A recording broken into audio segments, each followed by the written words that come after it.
The RBD Club presents Ẹ̀kọ́ òní.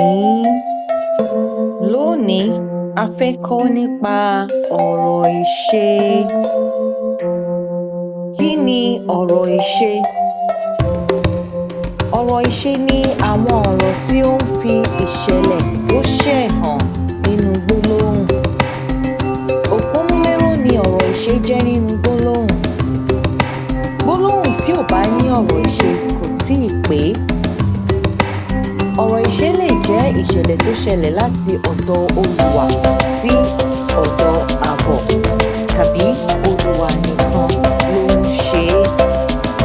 Fún àpẹẹrẹ, kọrin, ṣubú, dúró, kọ àti bẹ́ẹ̀ bẹ́ẹ̀ lọ.